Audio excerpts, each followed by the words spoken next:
Alrighty. Thank you everybody for joining us. Welcome to the 2025 Albuquerque Mayoral Candidate Forum, hosted by Strong Towns and BikeABQ. My name is Patrick Martin, president of BikeABQ, and also your living proof that it is possible to bike while wearing a suit. And I'm joined by Michael Devon, our timekeeper, and Joseph Greenwood, our candidate wrangler. I additionally want to thank the First Congregational Church for allowing us to use this space tonight. Albuquerque faces many challenging issues, and no single forum can cover them all. This forum will cover issues related to biking, transit, housing, and traffic safety. Questions on other topics are outside the scope of this forum. While these are not the only important issues facing our city, it is important to remember that there are many residents of Albuquerque who cannot, should not, or do not wish to drive, including children, the elderly, those with temporary or long-term disabilities, and your host this evening. It is particularly important to hear perspectives on these issues at the local level now, given that at the federal level, the Trump administration has revoked funding for numerous bicycle-related projects, declaring them to be hostile to cars. We will be asking a set of prepared questions. We have tight time constraints, and we want to hear each candidate address every question, so we cannot take audience questions. We've asked the candidates to remain after the forum, however, so you can talk to them directly. For the candidates, please answer the questions directly, stay on the question topic, and limit your answers to 2 minutes. Our moderation team will provide timing guidance and enforce the time limits. We will ask some group yes or no questions that will ask you to raise your hand, or not, together. Many of these will be followed by a related question that will allow you to offer additional explanation if you desire. The order of response to these questions is random and pre-decided. For the audience, please listen quietly and limit your responses to polite applause. Heckling, shouting out questions, excessive cheering, and other disruptive behavior will not be permitted. By remaining in this venue, you agree to respect these rules, each other, and the candidates. So if you will not abide by these rules, this is your chance to leave. With those ground rules set, let's get started. We're going to start with 2-minute candidate introductions. We're going to be going from right to left. This will be the only sensible order of answers to this stage. As a reminder, we have our note cards here for taking notes during the questions, but we're going to start with Mailing Armijo. Hi. Oh, it works. On the front. Okay, timekeeper. All right, I'm Mailing Armijo. I'm a candidate for mayor of Albuquerque. My parents up here just live down the street. That's not my house with my face plastered all over, so just so you know. And across the street is my sister, who's a doctor at Prez. And so I don't live on this street, but my parents do. So I get that question often, so I just thought I'd clear it up. I was born in Albuquerque. My father is an Air Force veteran. He took us all over the world, and I came back here in '95 to go to UNM, and I've been here ever since. He took us to exotic places like Clovis and Alamogordo, and it was amazing. Thanks, Dad. And we did, but he also showed us different parts of the world and different things, and I appreciated that growing up. I, again, went to UNM. I have an MBA. I worked in banking and finance for the first part of my career, and then I went into economic development with the state and started doing public financing. Did that for about 15 years at the state and then at the county doing economic development, and then was the deputy county manager for Sandoval County. So I know how local government works. Worked in it for a long time and ran local governments as well. And then about 3 years ago, I was recruited to come back to the private side to help small businesses. And so right now I'm the executive director of Elevated Lending, where I help small businesses access capital. And during all of that time, I was a Navy reservist, and I'm a lieutenant commander currently, Commander Select, and I did 2 deployments, 4 years of active duty. And I am just happy to be here, so thank you all for your time, and thanks for showing up. It really is good to see all of you here. And look, 10 seconds, there you go.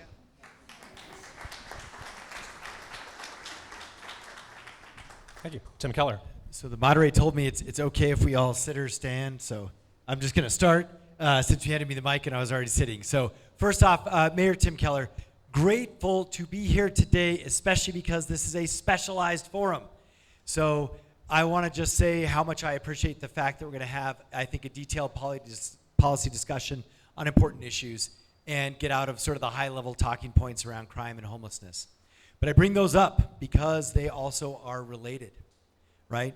The challenges we're having with our unhoused community is related to the pedestrian fatalities. The challenges that we're having around safety is related to, in some ways, other things that are hampering our overall safety as a city. I just want you to know I'm aware of that connection, and I know these are tough times in Albuquerque.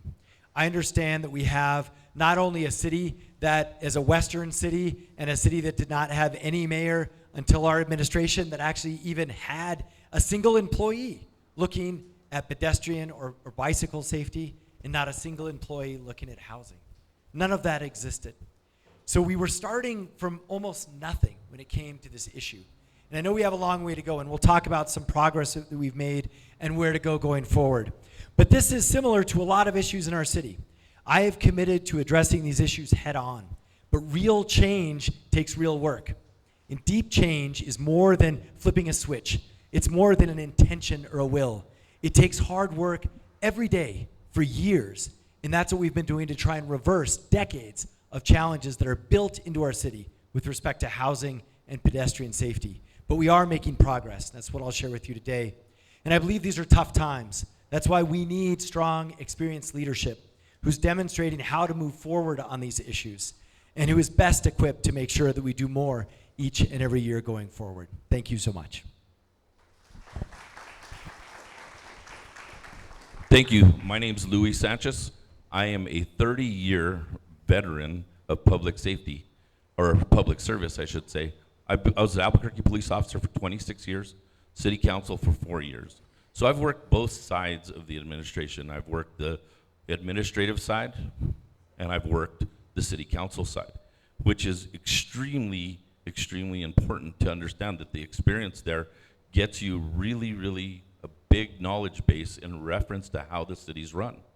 I've worked with the city at a high level on the administrative side. I saw how it's supposed to happen. I saw how things are supposed to get done. I've proved it even at some of my forums when I've actually come to the forum and seen individuals using drugs in an encampment right outside the forum. And I got on the phone and I was able to contact the mayor's administration and get that cleaned up and get somebody out there to address it right away. So that's the kind of mayoral leadership that I'll have in my administration, is get it done now. One of the biggest issues that we face right now is we face the pedestrian accidents.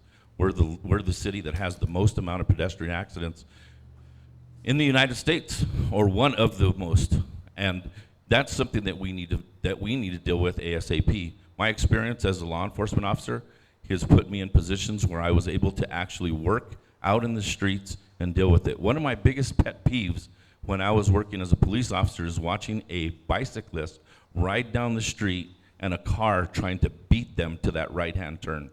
That was something that I was very, very adamant about, because we already know who's going to win the race and also the size. So it's something that we need to do.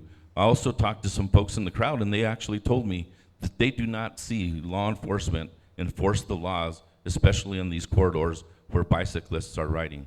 So in my administration, that's something that's extremely important. Put you in a chokehold, I think. I'm not sure what the enforcement means. My name's Alex Ubaez. I'm going to stand and follow Mei Ling's lead here, and just express how wonderful and grateful it is to be here with all of you today, because I think the issues that we are discussing here are foundational to how we build the city that we deserve. Now, of course, we need to address crime, and of course, we need to address homelessness. But I think the solutions in this, and the solutions in building the city that we deserve, lie in this discussion that we are having today about housing, about transport, about how we get around the city that we love, how we experience the city that we love. My name is Alex Ubaez. I'm running for mayor here. I'm your former United States attorney for the whole District of New Mexico. I spent my whole career here, 15 years, in public service and public safety, as a crimes against children prosecutor in the DA's office, to a cartel investigator for the feds, until becoming your U.S. attorney. But most importantly, I'm a father and a husband and a downtown resident who picked my house on Granite, partially because of its proximity to Marble Brewery, but also because I could live and walk and work in the same community. I've been blessed to do so, because the DA's office was 5 minutes away, the U.S. Attorney's office was 10. My campaign headquarters now is on Bellama between 4th and 5th, which I can also walk to. I have the privilege of walking my children to school every day and walking them to their flamenco classes downtown. This is the experience that the young people, that the old people, that the many people of our city want from our city. And you all know that giving people this opportunity also gives those who love their cars the opportunity to drive with less traffic and in more safety. And so I think there are solutions here today that we'll talk about, solutions that work for everybody, and solutions that build the city that we deserve, the walkable, livable, vibrant city that Albuquerque should be. The city, that looking at this time of crisis for us is offering us the opportunity to be bold and take quick and decisive and large action for the people who live here. And so that's why I'm running to be your mayor. Thank you for being here with me tonight.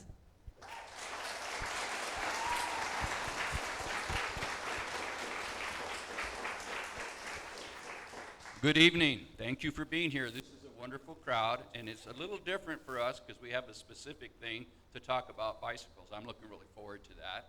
My name is Eddie Varela. I was born and raised in Albuquerque. I grew up in downtown Barelas. I graduated from Rio Grande High School. I went on to serve 30 years as a firefighter. Not only a firefighter, I served as a chief officer. I attained every single rank in the department, and ultimately I became a fire chief. And in the meantime, while I was doing all of this, preparing for the upward mobility in administration, I was learning about our city and how it functions. Because as a fire administrator, you're working with the mayor and the council. I worked on both sides. I was president of the firefighters union, and I worked with the mayors. I worked under 6 different mayors. I like to refer to them as the good, the bad, and the ugly. Because let me tell you, I worked with some great mayors, and I worked with some who were very marginal on issues. I remember the fights against bike paths. I remember that. Now, we have 400 miles of bike paths in our city, and that's pretty cool. And I'm really happy to talk about that. I started my campaign 2.5 years ago. And the way I started, by walking the streets of Albuquerque, business after business. I did the entire Northeast Heights. Every small business in the Northeast Heights, I've been there. 80% of the West Side, I've been there. And what I learned is what the real issues are. And they are crime and homeless, and we're going to talk about that more later. But on the bike thing, I remember the first bike I got came from Sears Roebuck downtown. Okay. My second and most favorite bike I ever owned was a Raleigh. And I saved and saved and saved and saved to buy a Raleigh. And then I rode it to Santa Fe. And I had to call my mom to come and bring me back. It was great. I still ride the bike. I have a dirt bike. I have a son who is a professional BMX rider, all right? And he lives in Denver. He's on the pro team, and I know a lot about bikes, especially the BMX.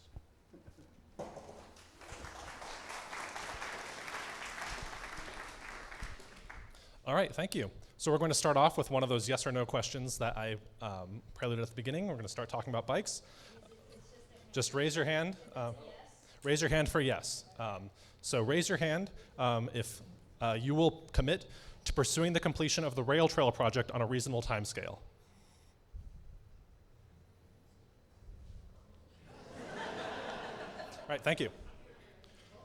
So for the long form question now, the Albuquerque Bike Plan lists 15 miles of separated bike lanes as very high priority, plausible near-term projects. Yet Albuquerque has built less than a mile of physically protected lanes in the past 4 years. The bulk of City Vision Zero projects are completed as part of scheduled repavings or in response to recent fatalities, rather than installing safe infrastructure proactively. How do you intend to change how Albuquerque builds bicycle infrastructure? And we're going to start with Luis Sanchez.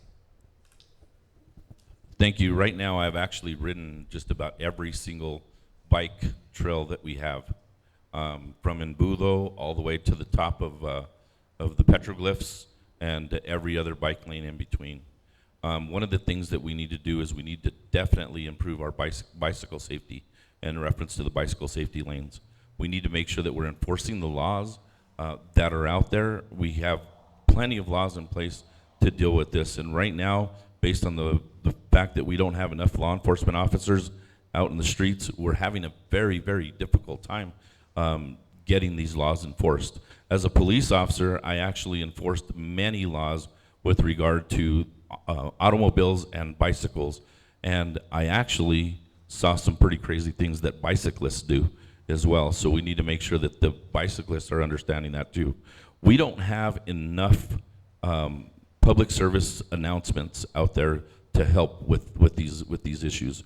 We need to make sure that we're dealing with the infrastructure on bikes.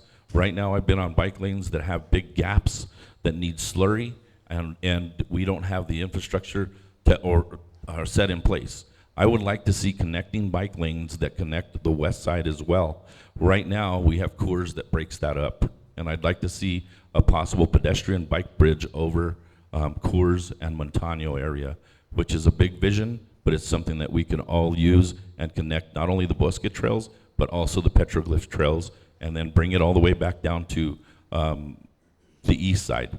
Because I've ridden from the east side all the way to Montano, and then that's where the bike lanes end. So we need to actually build something to make that crossover. Thank you.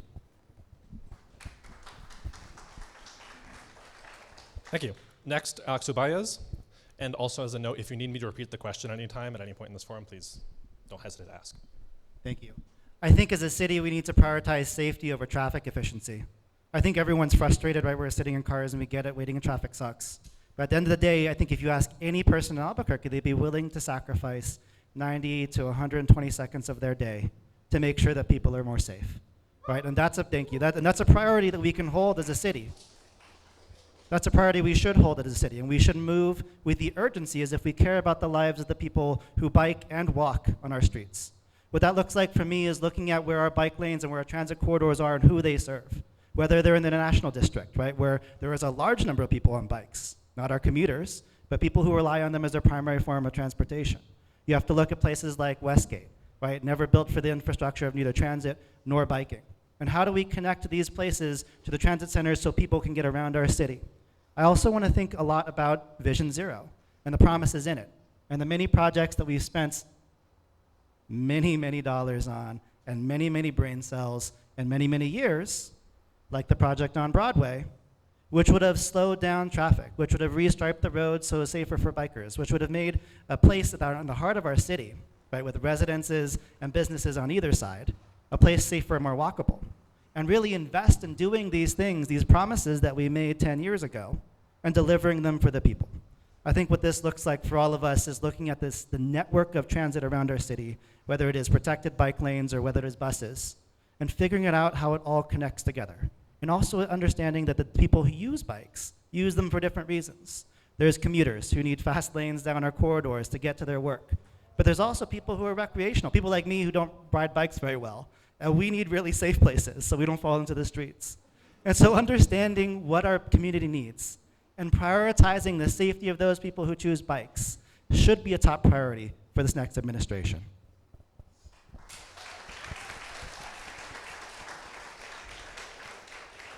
Thank you. Tim Keller. Well, I am going to take you up on the question because I mean, the intention and the rhetoric is great, but didn't you ask about like protected bike lanes and how to do them? What was the question? The question. So wait, that doesn't count my time, right? Yeah, it does not. The question was that there are, the bike plan lists 15 miles of separated bike lanes as very high priority projects, but not many have been built. So how do you intend to change how Albuquerque builds bicycle infrastructure? Yeah. Okay, so the question is about separated bike lanes. And I think this is a good example. You know, it's easy to get up here and say you want to prioritize pedestrians over cars. It's hard to actually do it. And as mayor to actually make that happen. And that's what's part of your question. So I think it's such a good question. So the reason why it's hard is because that is the most expensive form of bike accommodation. And so here's what I propose. Number one, at the city, right, we actually created the Vision Zero plan, which we never had before. And what the Vision Zero plan says is how to do this. But we have missed one big thing, which is funding. So briefly, I want to say this. First, we got to do it in the fastest, most efficient way. So we teach drivers that they have to respect bicyclists. That's why we stripe first. And that's exactly what we're doing on Broadway. So I don't know what the Broadway comment was, but we're doing that. We're waiting for some left-hand turn arrow signals. So first we do striping, and then we do actual curbing. But curbing costs like $1 million a block. So here's what we should do. I want to take the automated speed cameras that I put in that have reduced speed 8 miles an hour everywhere there is a speed camera. I want to take the money that we're getting from those that have also cut accidents on Gibson down by 80%, take that money and bond it and tie the bonding to protected bike lanes. That's how you bike lane Albuquerque with $100 million, and you can do that in just a couple of years if you use that kind of financing. So I hope that's an example of what I want to try and demonstrate tonight. You all know the difference between just saying what you want to hear and telling you how we can get it done. Because we're behind. We're behind by 40 years. That's why I'm trying to play catch up.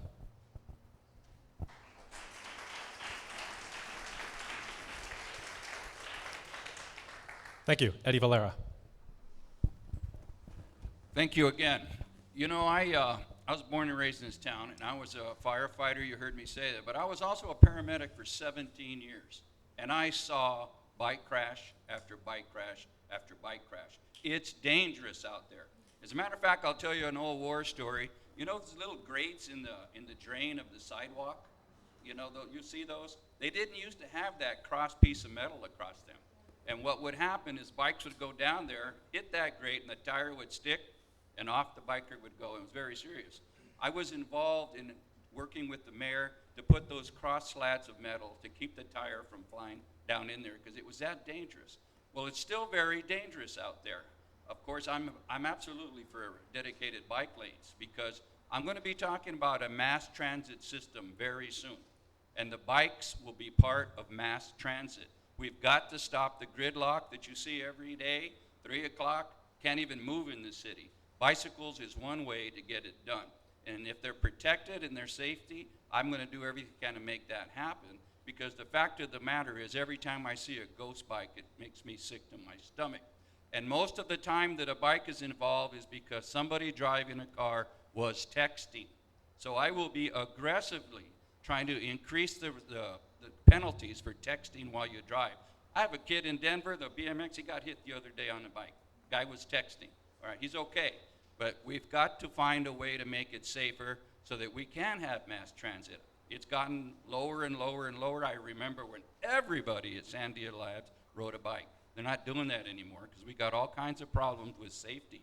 I promise you, I'm going to be your safety mayor to make the corridors safe for you to be on the bike, and we can, reduce pollution and do all those things. But we have to deal with safety first because it's dangerous out there, and that's why people are afraid to ride their bikes. And I don't blame them one bit. Thank you.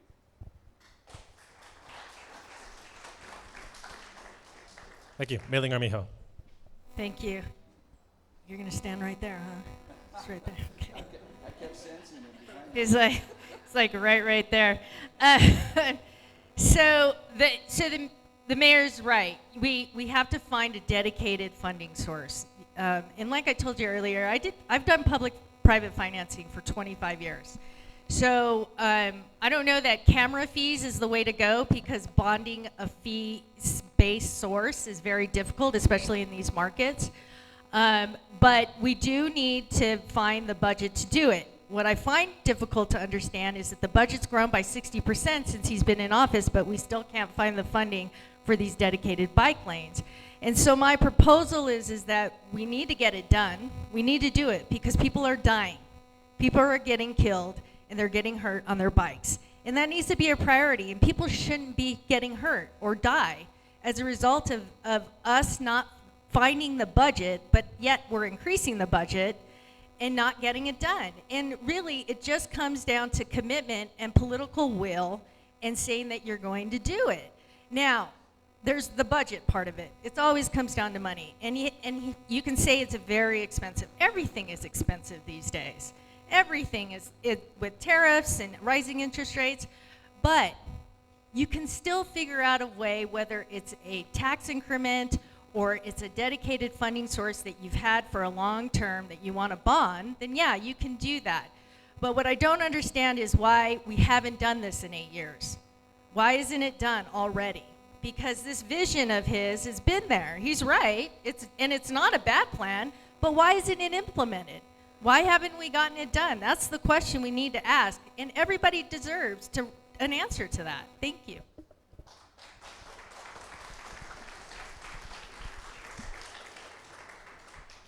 Thank you. Before going to the next question, I do have a yes or no that kind of goes along with that, which is that the availability of funding for bicycle projects is something that came up in a couple of the responses. And while 5% of transportation GO bond funding is set aside for bicycle infrastructure, we at BikeABQ we've struggled to identify how this money has historically been spent. And so the yes or no question is, do you commit to completing an audit of the 5% set aside for bikes for the GO bond over the last 10 years?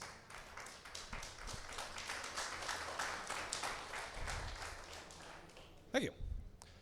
Next long-form question. Roadway design projects often involve choosing between bicycle safety infrastructure improvements, parking access, and motor vehicle accommodations. Please describe how you will prioritize the safety of cyclists and pedestrians, parking availability, and traffic flow. Starting with Eddie Badalera. Okay, you just heard me talk about mass transit. I'm really serious about that. I went on vacation last year to Europe, and I saw how they do it. Everybody's on a bike. They ride all over the place. They ride from city to city. That's because it's a priority to their government to have bikes on the road and less cars. All right? That's our priority too. I talked about gridlock and how horrible that really is, but the fact of the matter is the pollution and the gridlock, it's really grinding Albuquerque to a stop. So the bike situation will be a priority to me because it's clean. It doesn't use oil. It doesn't do all of those things that an automobile does, and people like it. To be honest with you, I'm scared to death to ride on the street. I do most of my riding on the riverbank, on my dirt, my mountain bike, because it is so dangerous. We have got to find a way to fix it. You heard me talking about texting. We got to do public awareness that bikers are our friends. I hardly ever see a bike on the buses anymore. What's that about? We got to fix this situation so that the bikes can be 2 or 3 abreast on a bus and use them to get wherever they want to go. I will be a bike priority person. I love bikes. My kids are pro bike riders. And we've got to do exactly what Maylene said. Quit prioritizing money for other non-essential items. Our budget has grown doubled, and we haven't done what we should have done for the bicycles that are out there. I would love to see the day when there were thousands of bikes on the street going to work and coming like other countries. We're not doing it. We need to do it, and I'll guarantee you I will do that. Thank you. There you are again. Thank you. Mailing Armijo. Thank you. Will you repeat the question? The question was, roadway design projects often involve choosing between bicycle safety, infrastructure improvements, parking access, and motor vehicle accommodations. Please describe how you will prioritize those 3 aspects. So I think it depends on the location where we're looking at. So, and then it comes down to planning. So unless you gave me a specific location, we would need to look at how we would prioritize that. In general, pedestrians and bicyclists should always have the priority. But there are certain situations where, like highways and freeways, you have cars are the priority, unfortunately. But again, it just depends on what we're looking at. And if you're looking in residential, or like Mr. Ubaez was talking earlier, in high density areas, then absolutely we need to prioritize pedestrians and then bicyclists. Thank you.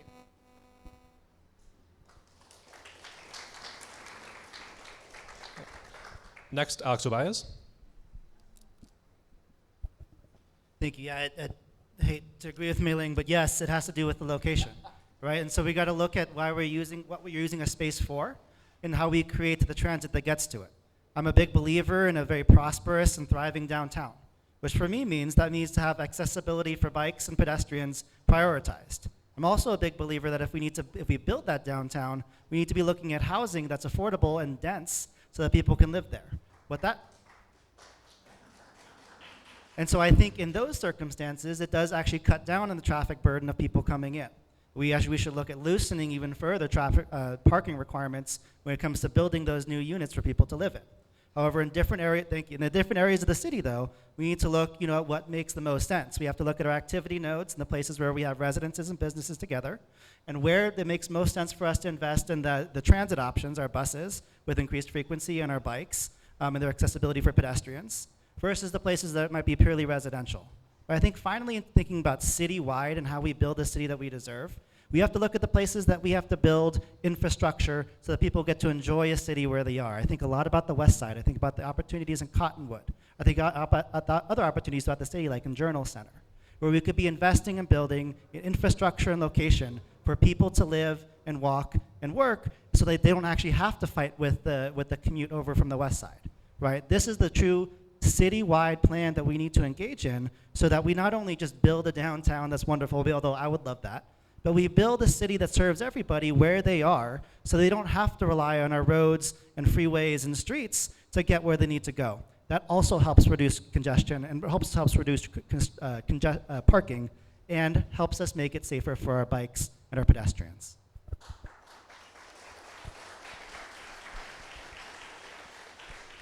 Thank you. Tim Keller. Well, I'll disagree a little bit. I don't think it depends. I don't. I think it should be the whole city. I think it's how you build a great city. It doesn't depend. And I also think that, you have to actually know how to build the city. So to me, this is a very, again, tangible question. And it's about some things like speed. Speed kills, whether it's pedestrians or bicyclists. So we have to reduce speed all over the city. We have to engineer our roads so that they include protected bike lanes from day one. That's hard to do with older roads, but with newer roads, we can do that. We have to make sure that we have the data and the transparency to do this. This is what is in a Vision Zero plan. This is why I created the office. And what it basically has taught us is that, yes, we all want more, and I agree. But we're reversing 40 years of built environment, so you can't just do it overnight. So here's what we've got to have. We've got to have more roundabouts. And we've already added 12 of those, and we have another 12 coming. We've got to add more road diets. We have 7 more coming in major areas, Candelaria, Lomas, Broadway, even in Uptown. We've got to add even speed bumps all over the city. I've quadrupled the number of speed bumps. All of these things together accomplish what you're saying about making those priorities fit together. And it does include speed enforcement. Automated speed enforcement has been the fastest, cheapest way to reduce speed and save lives that our city has ever tried. Now, it did take several years to set up. We had to pass it through council. We had to get it funded. We had to make sure it was okay with the state, but now it's up and running. That's why I'm going to double the number of speed cameras. I think we should have speed cameras across the entire city because this is a citywide priority. That's the prioritization question. It also means stop signs. So it means we're using more stop signs and less lights in places like downtown. So you modify the answer, whether it's roundabout, road diet, you modify the answer based on the situation. That's true. But the Vision Zero plan is for the whole city.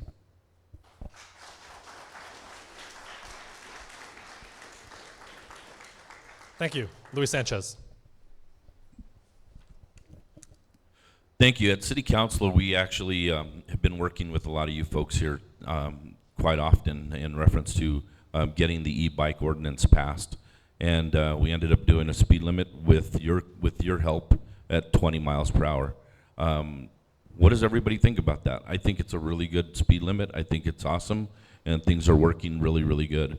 So when I talk about that, I think one of the biggest issues that we face here, and I don't think anybody said it, is that we need to be talking to you, the biking community. When I was out riding bikes, we always had our bike club, and we'd always get together and we'd host events. We'd eat at each other's houses, we'd meet with each other, and then we'd go out on long bike rides. And at that point, those are the times where all the issues come up. Those are the times where we're talking about it and saying, hey, we need this in this area. So the safety plan for Albuquerque needs to be a big push for public safety and public service announcements. I know for a fact that every single person here, you can see the interactive maps. You can pull them up on your phone and see exactly where all the bike corridors are. Those need to be adjusted constantly so that we can make sure that there's safety. We need to be speaking to you so that you can let us know where the safety issues reside out there. And I know if we're constantly working together as a community, then we're going to be able to make Albuquerque a safer place. When you get back into the budget side of it, there was probably plenty of money if the budget is done correctly. Currently at City Council, one of the things that we've that we know for a fact is that we've exposed in the police department and other departments is that they're extremely top heavy, and there's no boots on the ground. So we really need to change that. And when you have a top heavy organization, there's a lot of wasted money. So we need to make sure that we deal with that as well.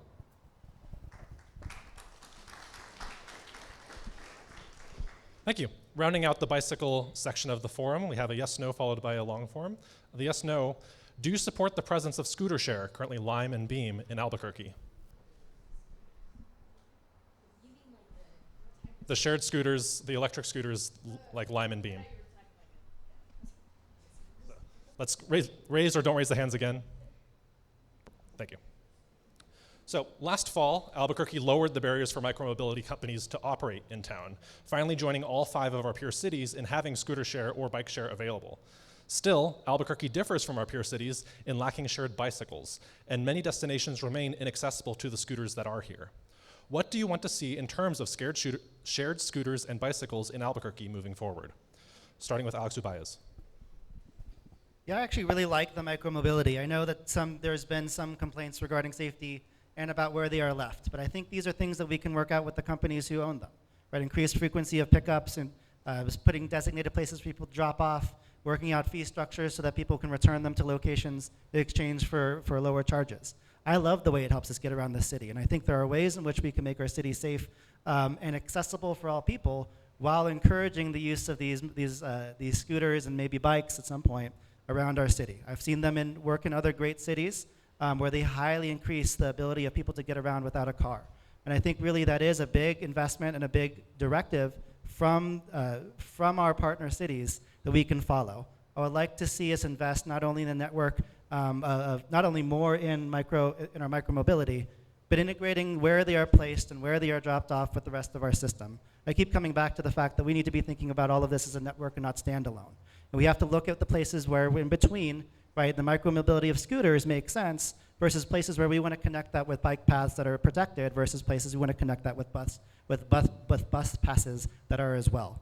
And so for me, it's about taking a citywide vision of what our network looks like and where the transit makes the most sense, and then incentivize the use of those in those locations, right? We were talking about sort of commuter bikes, where they make the most sense, keeping them off the locations where people like me are riding bikes and need a little bit of safety.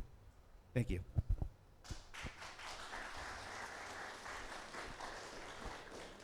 Thank you. Eddie Valera. Okay, motorized vehicle, scooters, bicycles, and things. And the council did address it, reduce the speed limits, but it's going to continue to be a problem until we adjust the right-of-way for bicycles, scooters, and motorized vehicles. Because I see what's going on all the time. Here's a guy on his bicycle going to work, enjoying, pedaling it, not pressing the accelerator. Not that I have any objections to that, but it's getting kind of crazy out there. We may have to even re-looking at the lanes to keep the scooters in one lane, the bicycles in another, because I see the conflict all the time. You saw me raise my hand. I like scooters, but I'd like to see them on one spot, not laying all over the place. And I've never been on one. I don't know how that works. If they run out of battery charge and you dump them, but it's not good. We're going to have to go to what other cities do, and they have them on corners. Get off your scooter or your electric bike and you put it there. But the fact of the matter is, it's a thing of the future. It's here to stay. But we got to coordinate with our bicycle riders, the true bike riders who are huffing the pedals all over the place, so that we don't have conflict out there. 20 miles an hour is still pretty fast out there on a scooter if you're riding your bicycle. So as a mayor, I will get the 3 people together who ride scooters, the bicycles, and we're going to figure out a little bit of rules and regulations and how all this works, because there's going to be more bicycles and there's going to be more scooters, and the fact of the matter is the sidewalks and the bike trails are getting a little congested, and that's a good thing, but we got to make sure that everybody can get along here and get to their destination without conflict. Thank you.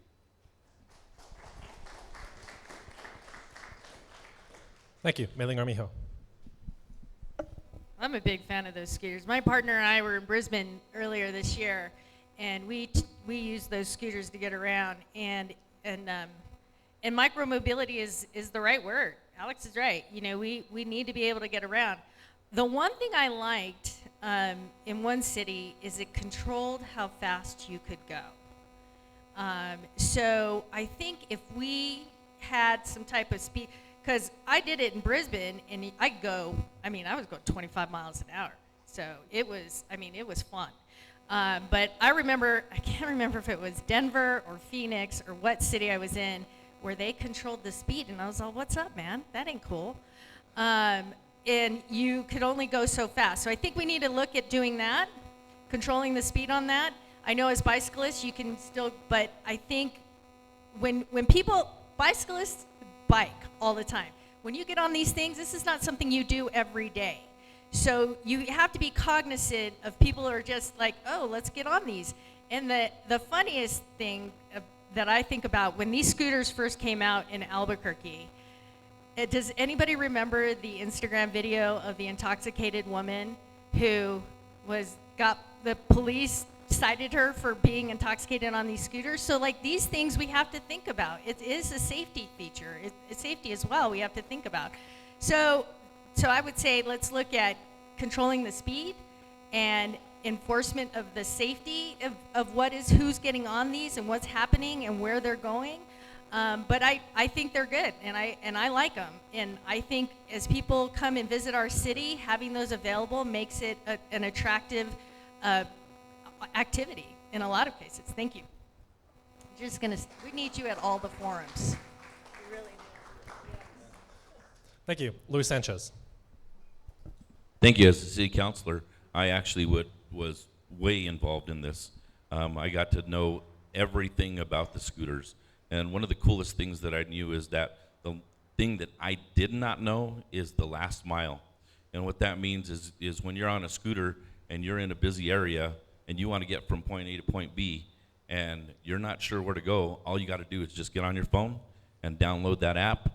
That app's going to give you the registration. It's going to give you the instructions. It's going to tell you how to ride a scooter. It's going to tell you what the safety features of that scooter is. It's going to tell you the amount of miles per hour that scooter is going to go. And it's going to give you a quick little tutorial as how you need to use that scooter. The next thing that you'll do is you'll throw your credit card in there, register. The map is cool because you could spot a scooter anywhere and go pick it up. And then let's say, for example, you were in Old Town and you need to get back to downtown. Well, that is something you could use these days by jumping on your phone and getting there. So I really, really like the fact that we have the scooters in town. And myself, I've actually tried it one time, and I felt like it was a little bit shaky when I got on there because when I first got on, I was like, wait a minute, this is not like a bike. So we wobbled a little bit. But then once you pick it up, you feel like you're a young kid again, and you get out there and you enjoy yourself and you have a good time. But you have to really download the app to learn how to use it and learn what it does for you. And once you do that, I think anybody and everybody can really enjoy the scooter experience here in Albuquerque.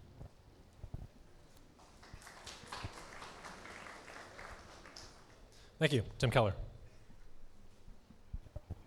Well, I do love scooter stories in general. I mean, they're wonderful, and I too have been on one, and then the zone ends. That's like the worst. So it dies. I'm like, why is this dying? Is the battery dead? And then, like 9 searches later on the app, I figured out why. And that is, by the way, I also, look, I like old-fashioned non-app related versions of this. I think it's okay to put a quarter in and get the bike like it was originally. But anyway, that's really maybe just a personal preference. But we did have bikes. So we had Pace. We had them before COVID. So I want to let you know that we worked really hard to essentially legalize both scooters and bikes. And we have a regulation that's set up. It went through council. We promulgated the regulations. And that's the key to this issue. Some of the remarks here kind of, to me, imply like transport discrimination. I don't believe in that. All of these forms of transport should be available to all of us as easy as possible. The issue is regulating how they work with each other. And luckily, we actually have also passed that motorized law that we debated. That was a big deal when we finally passed that. It's not perfect. But here's the point. Your question was, what do they need to come in? They needed that law passed. They want more hawk lights. which is why we've 4 times number the hawk lights, lighted crossings for bikes. They also want ordinances changed to make sure cars don't hit bikes. That's why I sent down to council the ordinance change as a result of some of the recent unfortunate lives that were lost crossing streets. Because we have to clarify our own laws. That's what they tell us to do in order for them to come in. And the last thing is, arroyos are the biggest challenge for these companies. I talked to them, they can't figure out the arroyo map, they don't understand what they are, they don't understand how they're connected, so it takes a unique IT solution to teach these companies how to use arroyos. And that is, I hope, what's on the horizon for us. That's what we've been working with them on, because their normal app actually doesn't cover those.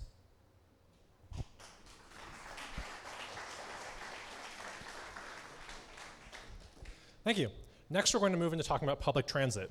Now, we will have a question about rapid transit specifically. Thank you. We will have a question about rapid transit specifically, but first, let's discuss the basic network of ABQ Ride.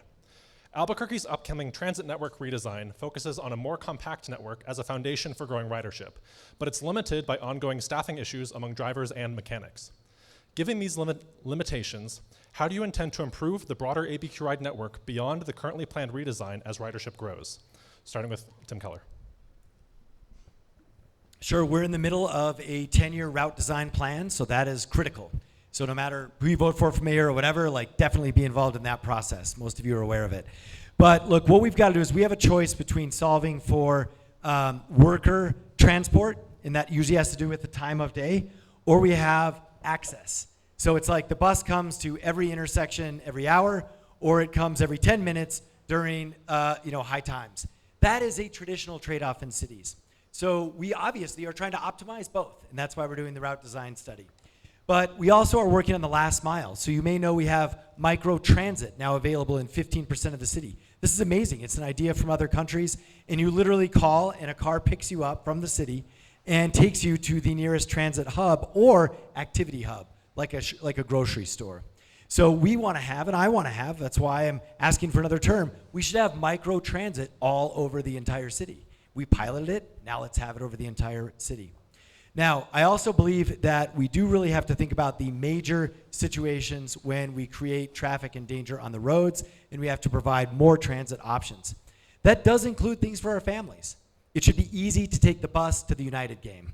It should be easy to take the bus to a Lobo game. It should be easy to take the train to the balloon fiesta. The track goes right there. So I've advocated for this, and I'm frankly just asking for your help no matter who is mayor. These are obvious answers. And now I understand why there are roadblocks. I understand what we've got to do to pass those. And it does have to do with finance. It does also have to do with bonding. In saying, you know what? We're not going to wait for 5% every year. We're going to figure a way to do this up front. And that's what I'm prepared to do. Because we know that until we solve also the big I challenge, right? Why you're on there, the answer is to take public transit. So we also have to educate people, because in some cases there are good bus routes, and that's why we got to make them safe too.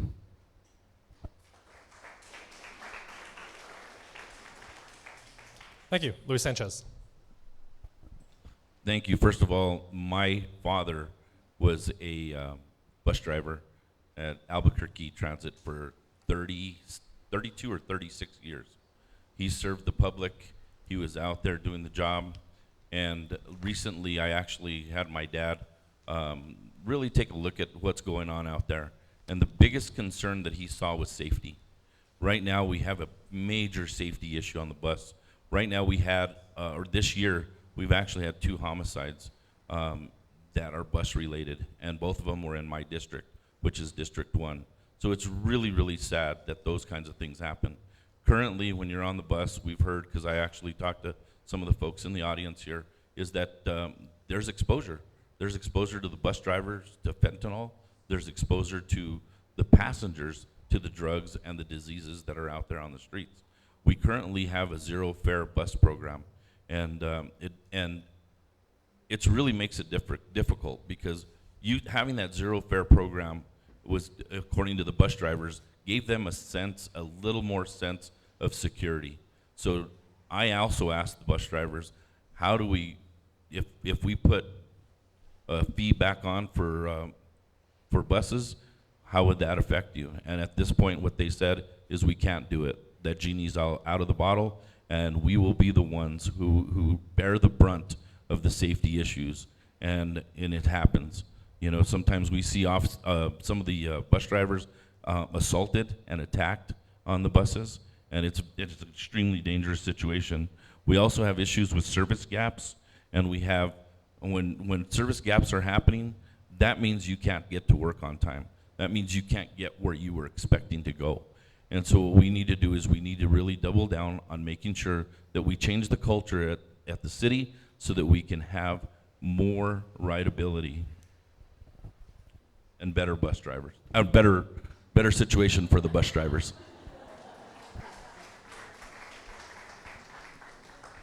Thank you, Eddie Valera. Every time you sneak up on me, it frightens me. Okay, we're all talking about mass transit here. And I think we can all agree that Albuquerque needs to move into the future with mass transit. All right, we're slow to get there, and we've got to speed it up a little bit because of the solid gridlock that we have. And here's another thing that we're talking about.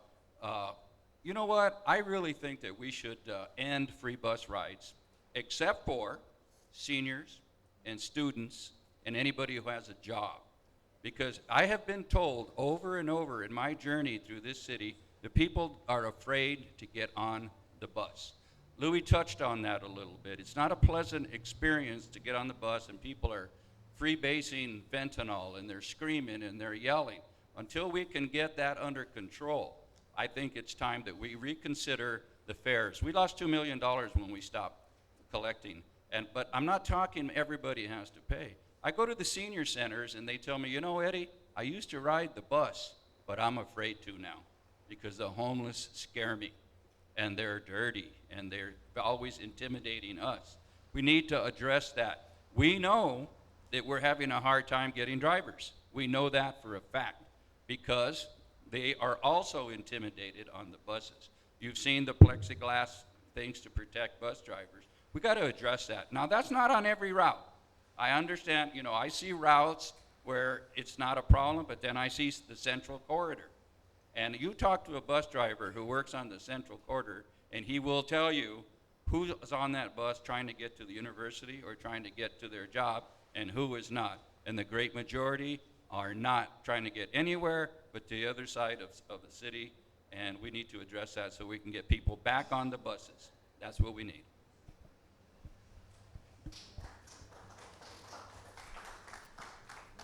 Thank you, Mailing Armijo. So when I was a student, it was $1.25 to take the bus. I lived at shared a house with my brother by Candelaria and San Mateo. So it took me $1.25 to get from there, and this is in the 90s, $1.25 to get from that house to the university to go to school. And then luckily I worked at the university, so I go to work, get on the bus, $1.25, so $2.50 a day to get to and from school and work. And I never had a problem. And my father never worried about it, because if he was worried, he would have told me. And he knew it. Every day I would take the bus. And I didn't understand why, when I started this campaign, I found, and I didn't know this because I haven't ridden the bus since college, that we don't charge a fare. And that is a revenue source. It was $1.25 in the 90s. That's what I was paying. And so, and Eddie's right. Maybe we don't charge students and seniors. But if we're going to improve that system and we want to add to it or do whatever we need to do to make this city more transportation friendly, we have to have a revenue source to do that with. And again, I remind you, as big as the budget has grown over 8 years, we have yet to we have all of these ideas, but no money to do it, to implement it. And we need to really buckle down and figure out what it is and prioritize that and get it done. But I'm with Eddie. We need to look at charging to ride that bus again, whether it's a reduced fare or a bus pass, but we need to have some accountability, because it was $1.25 for me, so I don't know how hard it is to just charge $1 or 50 cents or something so that we can increase the revenue to make that transportation system better. Thank you. Thank you. Alex Ubayez. I like the free fares. I think having a job requirement for access to public services is a terrible idea. I also think microtransit,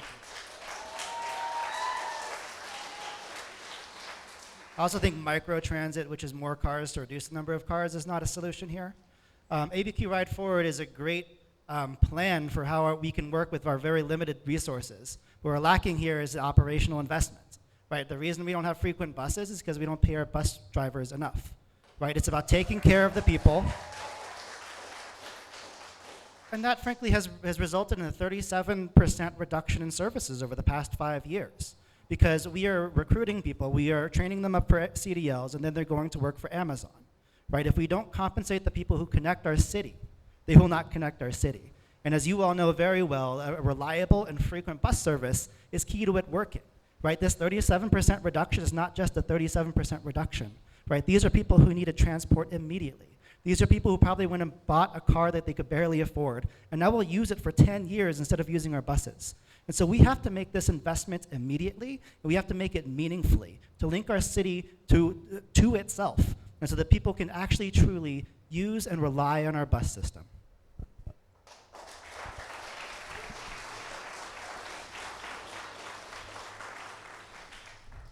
Thank you. I have a yes/no question now.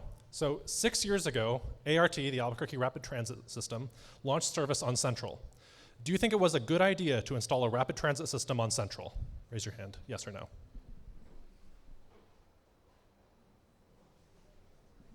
Thank you. For the long form question, Albuquerque's ART system carries about 70% more riders per service hour than the rest of the network, and is now the 4th largest rapid transit system in the country.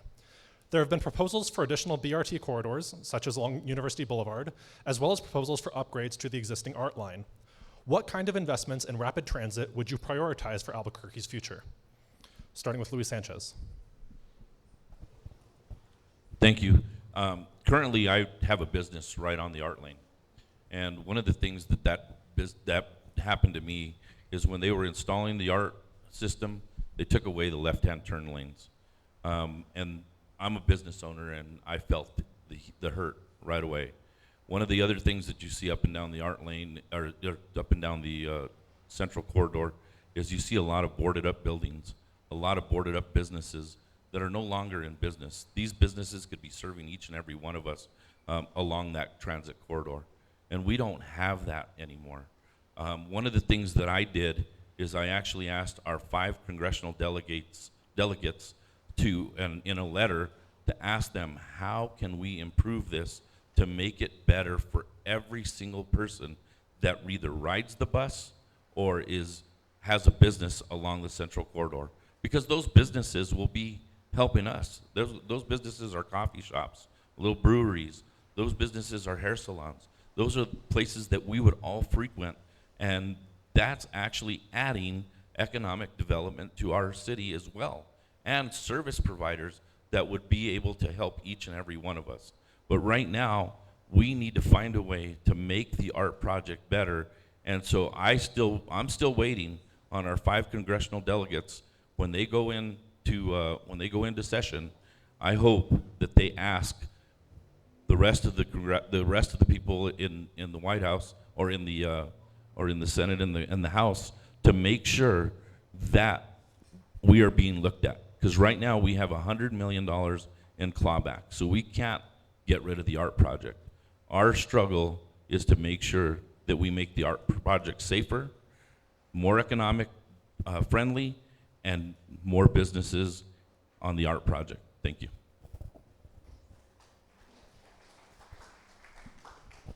Thank you. Eddie Valera. Yeah, it's an interesting concept because I said that 2 years ago. I'll tell you what we're going to do as a mayor when I took over. We will remove all the barriers on the ART project so that people can turn left and can turn right. And we're going to remove them and put the buses on the side of the street where they belong, not in the middle. Okay, it's a real bad idea to have a bus stop in the middle of the road. And Nobody wanted the art program. All the voters were against it. They built it anyway. Okay, now we know that it has severely damaged economic development on the central corridor. A lot of people need to ride those buses, but I'm going to move those buses to the side of the street where they belong and keep people from having to cross the street to get on the bus. And we're going to replenish and get our businesses back in business who have lost their business because of the art program. And it's not a real difficult thing to do. The city owns all the equipment needed to take away those little barriers. Now, the big barriers on the corners, that's going to take a little while because there's a lot of infrastructure there. But the buses will be more efficient. I got a supervisor, retired supervisor on my team, and he tells me we can do this. As far as federal funding, I've already found the money in the budget if indeed we have to pay. But we've got to move in that direction because Route 66 needs to be beautiful and lively and part of our history. We don't have that now. You know, just imagine a tourist getting off a tramway and going down Central, what they must think of Route 66. Thank you.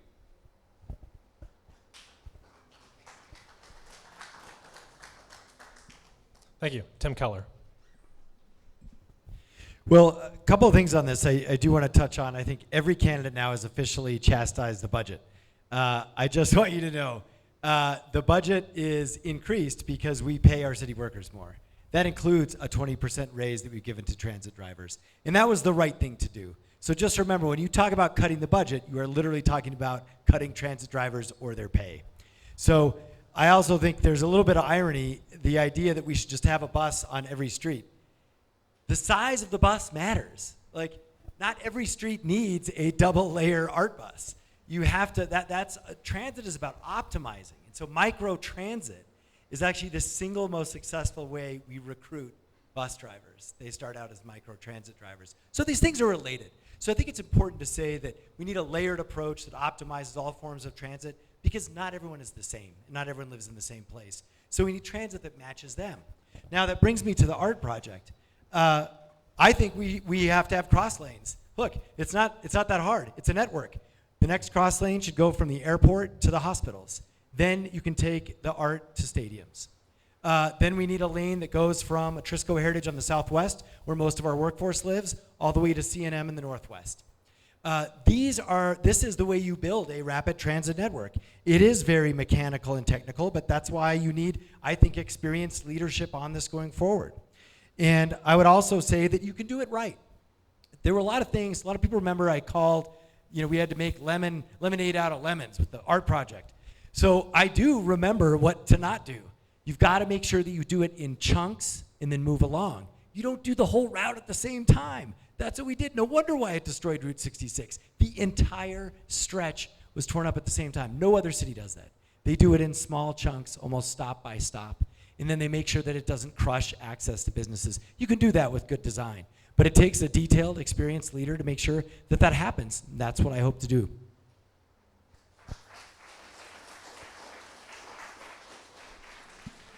Thank you. Alex Ubayez. I like Albuquerque Ride Forward's vision for what happens with the art system. I like how it's adjusted the things that we have done to make them make sense for the transit riders that we have. Right, looking at East Central and having it go local, looking at the West Side and having it go north and south. I think this is a good use of a rapid transit system that I believe in to make it more accessible to the places where people live and make it work so we can pull buses off of those lines and increase the frequency elsewhere. I think these are smart investments we can make. And I think that when we talk about the art bus, it pains me to hear it talked about on its own, right? Because if we're thinking about our transit corridors, if we're thinking about especially, Nob Hill, we need to also invest in the housing and the small businesses around there to have the ridership and the people to support the rapid transit that we put there, right? So it was disruptive, yes. We tore up a lot of street, we put in a lot of infrastructure. Now comes the hard work of thinking beyond the bus itself and its crosswalks, but instead of thinking about how we invest in the small businesses that are growing there and ensuring also that we're taking advantage of our changes to the IDO, I'm thinking about 2469, where we can actually invest in density, smart density along these areas so more people can live there, more people can work there, and then more people can rely on the bus service to get around town.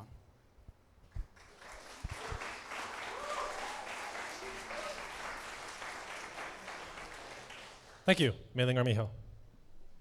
Thank you. I think we need to take a step back. So there's a business owner who reached out to me. He owns a business off of Central, a salon, and he asked me to come and visit him. And I said, okay. So I went out there, and he had a homeless guy. He with obviously stolen goods. He was holding a kid's bike, walking through his alleyway, and he said, "Get on the bus with me." At first, I was a little scared, but I was like, "I just met you." But he's like, "Let's just get on the bus. It's free." So I get on the bus. We're watching the guy. He's taking the bus up to Wantabo. It's free, so he can do that with the bike. And he goes into what the salon owner refers to as a stash house. So he takes the bike, comes out. He doesn't have the bike. He's like, that guy just put that bike in there and walked out with fentanyl. Now, if the bus wasn't free, or he had a bus pass or some type of accountability, it would be safer. The challenge that we're having and what we're missing is that it's not safe to be on the bus. We're talking about expanding a system that isn't safe right now. We have to fix the very vulnerable issue of just safety. And we can talk about all these big ideas. And I didn't say anything about cutting the budget, Mayor. I just said that the budget had grown. And where is that money going? Because it isn't going to the bike safety. We know that. It's not going to hawk lights. So where is it going? That's what I want to understand. But until we I don't know what's going on there. Until we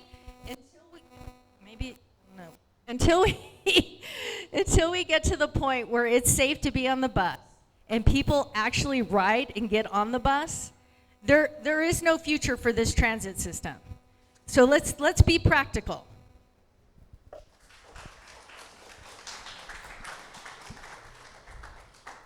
Thank you. Now let's move into housing. This does tie into Vision Zero. The city's Vision Zero action plan notes that the importance of allowing more people to live closer to existing jobs and attractions, not to mention the myriad other benefits of that design pattern. How do you intend to promote infill development and increase housing availability in established urban centers like Uptown, Nob Hill UNM, and downtown? Starting with Mailing Armijo. And as a note, I think if you put your book on the side here, it blocks the signal. So housing's a big one. When I was at Bernalillo County, we did a lot of public partnerships with housing developers, mainly affordable and workforce housing. So it can be done. The challenge is, and again, it's crime. Crime is so bad along the central corridor that insurance companies will not insure in the state of New Mexico. So developers, the cost of building in this city has gone up exponentially. So to get the financing in place makes it very difficult. So we have to first address the crime. We have to make it safe for people to come and build. Every time a developer takes out a permit, when they finally get one, they have to put a fence around their construction site. Cost per square foot goes up. They have to hire 24-hour security. Cost per square foot goes up. The very basic building, the cost of building has gone up. And you can say it's tariffs and you can say it's all these things, but crime impacts building and making these projects happen. I'm all about doing that. I did a lot of it. I have a proven record of housing development in this state, in this county. And that's not the hard part. The hard part is getting developers to get here and do it. Now, you can say that they're doing it, but you haven't seen it, have you? And then when they are building, they're building on the outskirts of the city because the crime isn't as severe. But if you want it along this corridor, the first thing we need to focus on is addressing the crime.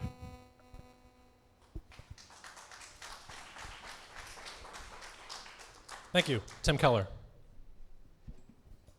Well, I think the reason why they haven't been building here is because our zoning codes prevent them to.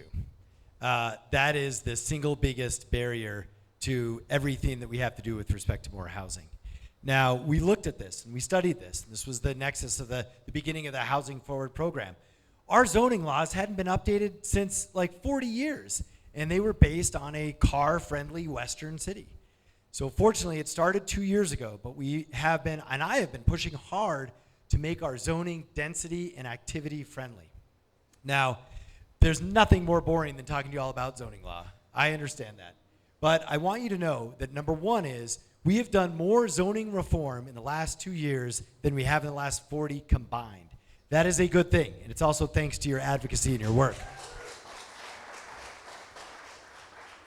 Now, we have more to do because I believe that we should essentially allow bold but gentle development. What that means, it's got to be bold in transit centers.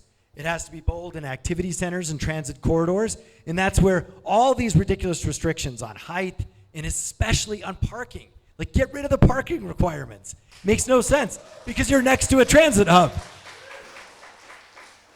So these are things that we're continuing to push in the upcoming IDO. And I also think we need to legalize all types of dwellings.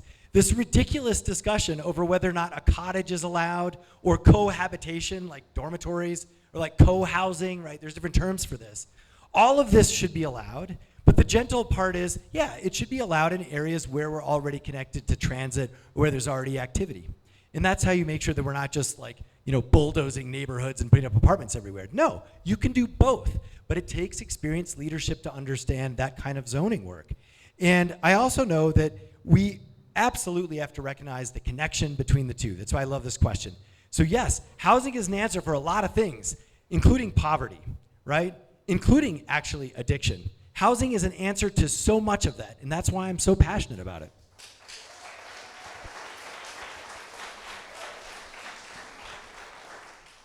Thank you. Alex Ubaez. I hate to agree with the mayor on so many things, but I actually do on this one. I think he's right. And so I think what we need here are simpler rules. We need faster processes.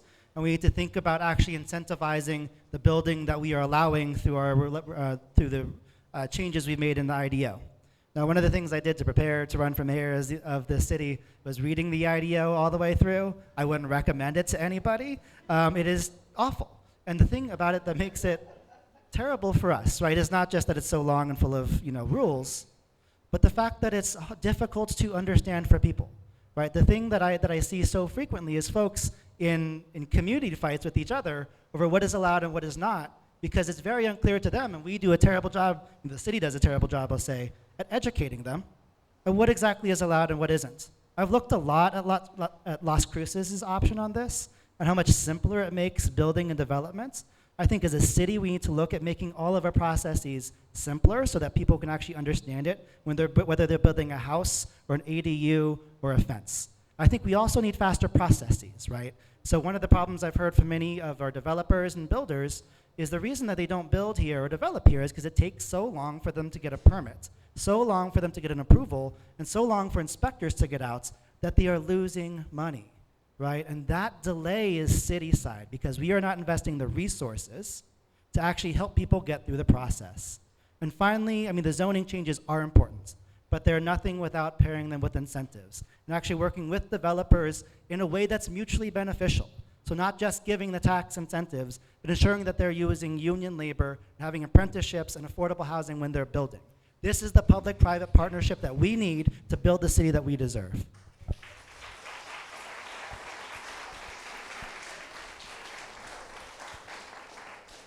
Thank you. Eddie Valera. Okay, housing is very, very crucial, okay? And I'll tell you, in my journey through the streets of Albuquerque, I heard the top priority or problem is homeless, second by crime. And I thought that was kind of odd. It seemed reversed to me. And the third thing was that I heard from people, code enforcement, planning, and zoning. An absolute disaster for any developer who wants to open in our city. I'll give you an example. Rio Rancho, okay, they had a coffee shop that went in and got a permit on the same day that came in Albuquerque on the very same day.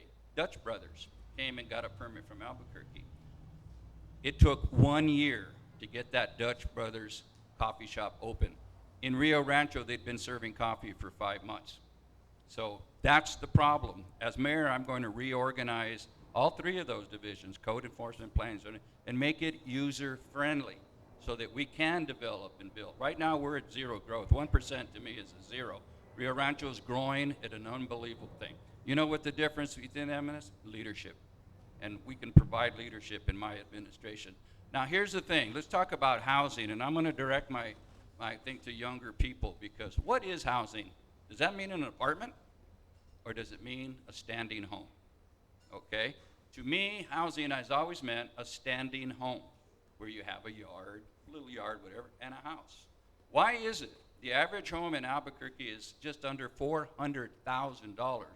And I get to travel around the country because I have 9 children. They're all grown and they live all over. And I check into those things. Houston, Texas, brand new home, turnkey, ready to move in, $225,000. Why is that?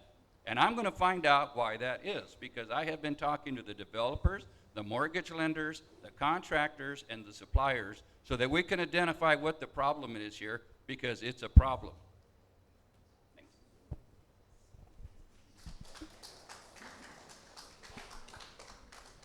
Thank you. Luis Sanchez. Thank you, everyone. It's important to understand that currently we've spent money in areas that we could have actually made a better investment. ROI, return on investment. One of the things that's gone on in this city is we've spent over 325, closer to 320 to 350 million dollars on a gateway center, trying to help people. Can you imagine if we invested in each and every person that's out there? I think we've heard that we have about 5,000 people who are experiencing homelessness in Albuquerque, according to the point in time count.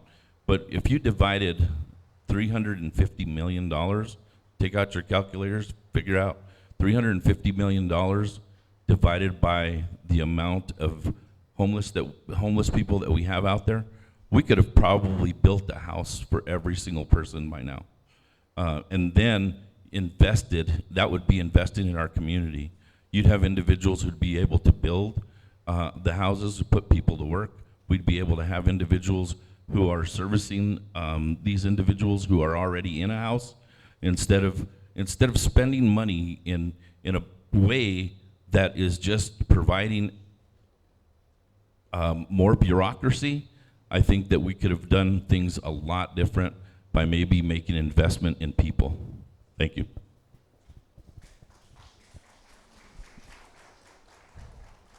Thank you. I want to round out the housing segment with a couple of yes or no questions. These were preluded a little bit earlier. First one, do you support measures like those currently being considered by the Environmental Planning Commission that would permit duplexes and triplexes in most residential areas? Thank you. Next, yes or no. Do you support reducing or eliminating mandatory parking requirements? Yes or no?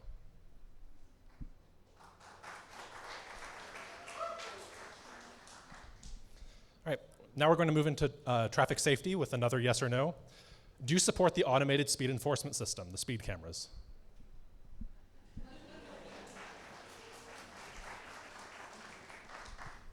And now for a long form.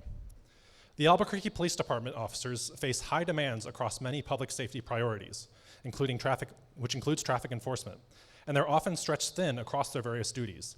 Given these challenges, how can the city ensure consistent and effective enforcement of traffic laws? Starting with Eddie Valera.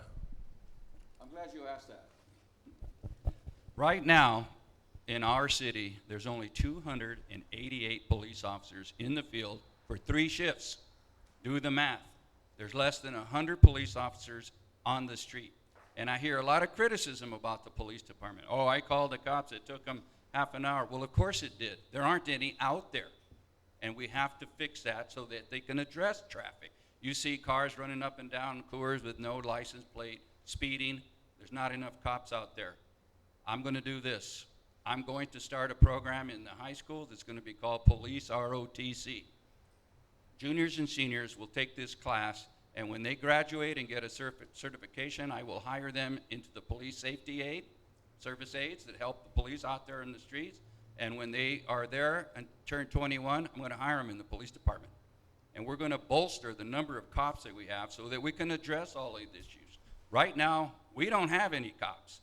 And if they have one wreck or one shooting or one whatever, you've got 50 out there, not less than 100. It's a critical situation. I have a plan for this, and it will work. I'm also going to do a police day work situation program where I bring back retired cops and they will work day shifts of their choosing, and they will be on the street and visible. But somebody said, well, they tried that before. Yeah, I did, but it was only APD. My plan is going to have APD, state police, sheriff, federal law enforcement. Anybody who was at one time certified police officer will be eligible to work in our day work program. We will pay them well. They'll be city contractors, not city employees, and they're going to be on the street and visible. Because every cop I talk to tells me the key to crime is visibility. So we're going to be visible.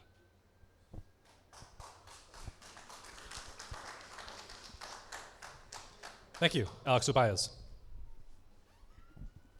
So I think we have a problem of how we allocate our resources. 2 weeks ago, in front of my campaign headquarters, there was a couple in their shopping carts, encamped across the way. Someone called them in. APD responded. There were 5 units. Here they come. There were 5 units and 2 solid waste vehicles to deal with the 2 people in their 2 shopping carts. Right? They were great. Like, I went on a talk with them. The sergeant was there. They were super respectful. They were very patient. But the thing is, none of them wanted to be there because that's not why they signed up to be cops. And that is not what we should be using them for either. I'm a big believer in the ACS program, Albuquerque Community Safety. And as your mayor, I'll fight with council to fund it so it can actually report and respond to the incidents that they are best equipped to deal with and that our police should not be. That frees up our police to do actual police work. I think another critical component in this, in supporting our cops who are doing great work, is building a unified 911 dispatch center countywide. This unites all of our services, and if we staff it with first responders, what they can do is assess and triage the situation over the phone. They can assess and triage and dispatch the correct response. And what this does as well is free up resources on the streets for our cops to do the jobs that they signed up for. Right? It's the lack of leadership and the lack of foresight that has them responding to these 2 people and their shopping carts on my block instead of sitting out and doing traffic enforcement or solving a homicide.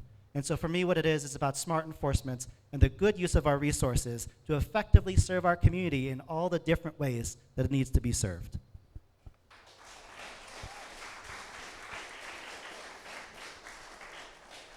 Thank you. Luis Sanchez. Well, it's obvious. Everybody knows that I'm a retired police officer.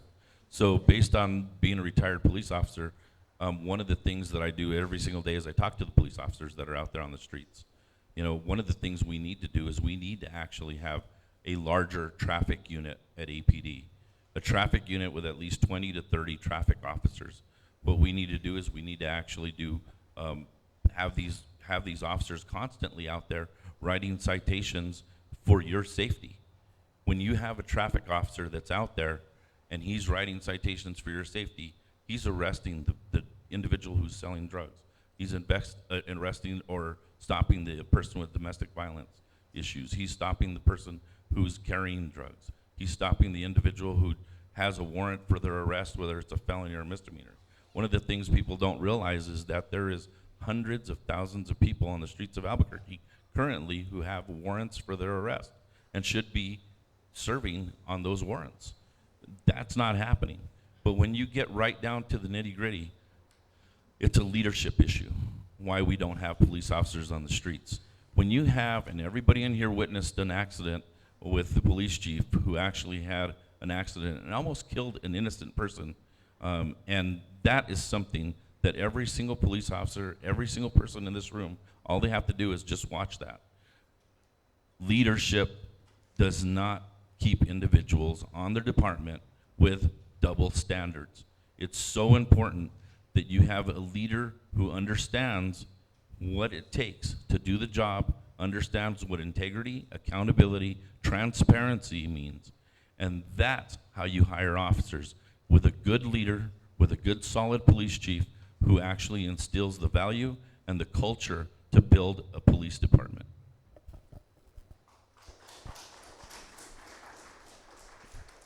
Thank you. Mailing Armijo. So this is why I'm against speed cameras. It doesn't change behavior. You can put an address in your Apple Maps or Google Maps, and it'll tell you when there's a camera coming up. And you can slow down, and then you can speed right back up. So unless the mayor does really put traffic cameras everywhere, which will cost money, which will take money away from something else to pay for this, it doesn't change behavior. Now, Mr. Sanchez is right. I've talked to several cops. When you're driving and you see a cop and has a car pulled over, and you know that they're doing a speed trap or something's happening as far as like traffic control, that sends a message. That changes behavior. So we need more cops, and we need more cops in the traffic division. And I won't repeat what Mr. Sanchez said, but he's right. It's a leadership issue. We need more cops. Why don't we have more cops? We were told this 8 years ago, that we were going to increase recruitment and all of these things, but we don't.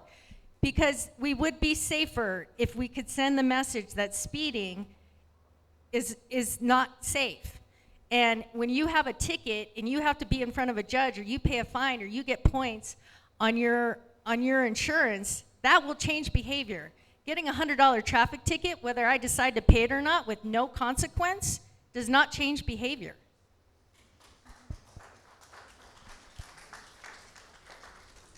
Thank you. Tim Keller. Well, I think it's easy to say we need more cops. It's hard to actually figure out how to do that. I mean, this is a great example of what real problem solving is. It is not just talking about the problem. And we decided at the city that we were going to police differently. We have added to the ranks about 20% more officers, but we're not going to wait for more officers. We are going to use technology, and we're going to use civilians. That is the way to do it.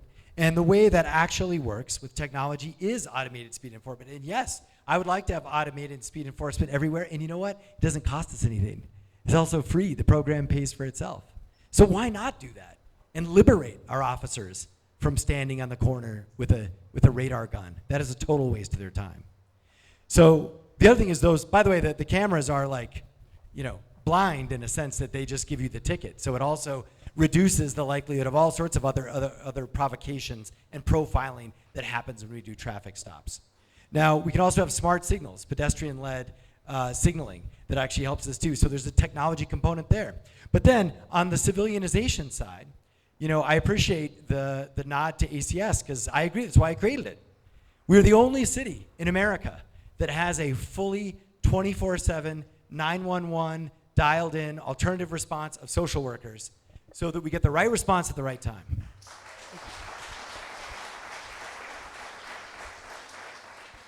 And they have taken 150,000 calls that police did not take. That is the power of civilianization, and that's why it frees up our officers. But we do this in other ways too. We have transit officers now on buses. We have tripled the number of public service aides. We want to have civilians doing every single thing that an officer did not sign up or was not trained to do. That's my vision.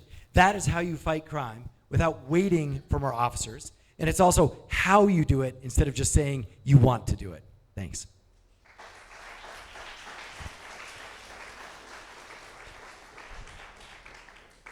Thank you. Continuing the subject of traffic safety, enforcement addresses unsafe driving after it happens, but Vision Zero calls for designing streets that prevent crashes in the first place. Earlier, we discussed measures that focus on protecting bicycles, but safe streets are not just an issue for cyclists. What specific steps would you take to make Albuquerque streets safer for motorists? Starting with Tim Keller. Just before you start, the end of that was to make it safer for motorists? Motorists, drivers, people in cars. Wow. All right. So the first thing is I want them to drive slower. So it does go back to some of the things I won't belabor the point about my view on speed cameras. But I want to picture things like parts of Central or downtown. The first thing is we don't need extra lanes. That just makes it harder for the pedestrian and easier for the motorist in a sense that they're going faster and there's more runway for them to essentially mess up. And there's more cars, so you can't see the car going next to you if it's further, if there's a pedestrian. That's the law change. That's what I sent down to council, was to fix that law. The other thing is, yes, I do believe that we have to, like we took out a whole lane up and down East Central. We took out a whole lane downtown. We don't need those lanes. And so it's safer for everyone with fewer lanes because then they drive slower. The other thing is, people used to hate roundabouts when I first came in.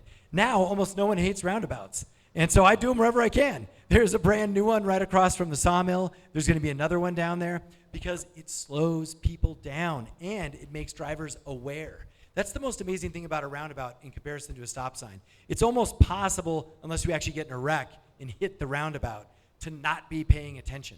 And so these kinds of street designs, road diets, and even speed bumps. You know, speed bumps are still the most effective way to drop speed on a street, and they're the cheapest and the fastest. And no one likes them in front of their house. I get that. But you know what? Like, if that's what it takes, we're going to have speed bumps. And so I'm over it. I'm going to do whatever it takes to make motorists safe by making them slow down, whether it's with a ticket, whether it's with a speed bump, whether it's a roundabout, whether it's a road diet, or frankly, there's just better public transit options. So they'll say, I'm not going to drive. I'm going to get on the bus. That's how I think we educate motorists.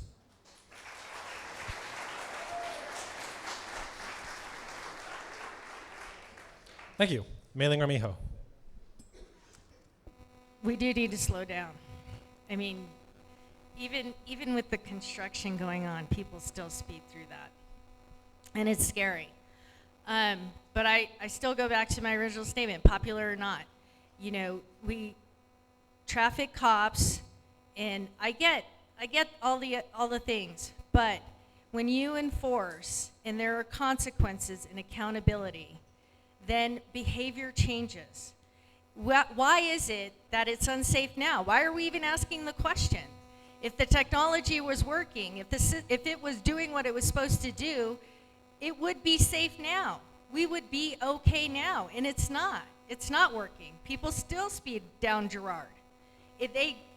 There's no enforcement. There's no speed camera here, and they still speed. I walk across the street from my parents' house to go run the North Course, and nobody stops at the stop sign. There's no hawk sign there. There's nothing there. You're supposed to give pedestrians the right of way, but people still don't do it. So if there was a traffic cop there just to enforce that, what messaging would it send to the people going down that street? I just don't see technology changing the behavior in the city. It hasn't happened.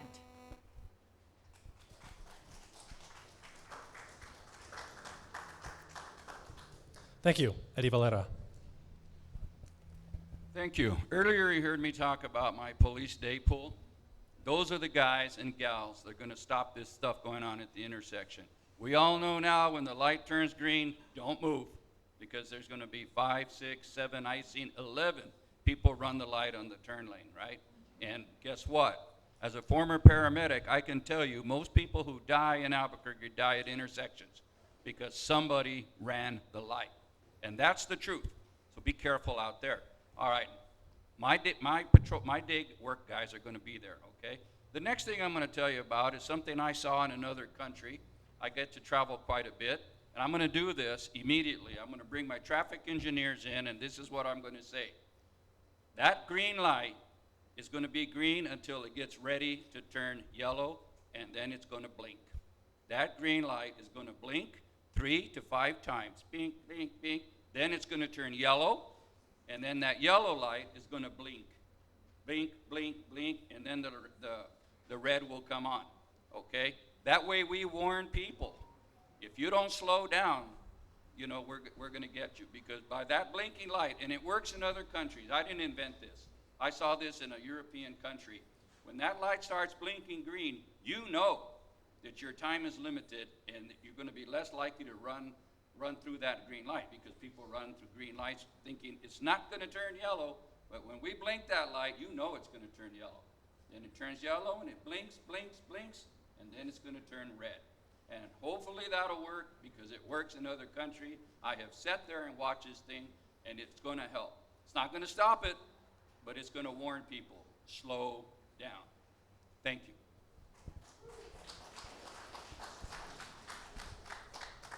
Thank you. Luis Sanchez. As a law enforcement officer, the worst thing you can come up on is a traffic fatality. Another thing that's extremely gruesome is a pedestrian fatality. Those are the things that we faced in Albuquerque. Right now, like I said earlier, we currently are one of the highest rated cities for pedestrian fatalities, and that needs to stop. It needs to stop. But you go back to the leadership and hiring police officers. Albuquerque Police Department needs about 1,600 police officers to effectively do the job. It's real important that we actually change the leadership so that we can hire police officers, and that leadership has to be true, proven leadership.